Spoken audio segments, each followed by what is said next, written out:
So over here, you can see that I got multiple images right here. And let's say what I want to do is I want to go ahead and open up all of these images right here, some selected images that I have in Photoshop. So I'm going to go around over here onto, let's say, for example, this particular image right here. Hold Control and select this one, and hold Control and select this one. So I got 3 photos right here.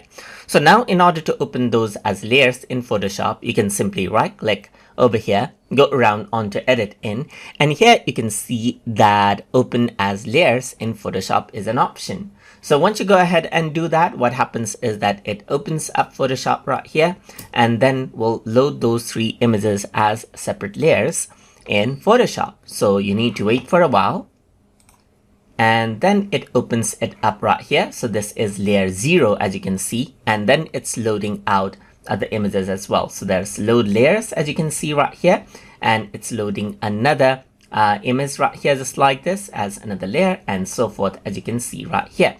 So now you got those 3 images right here, just like this, as separate layers, just like this in Photoshop.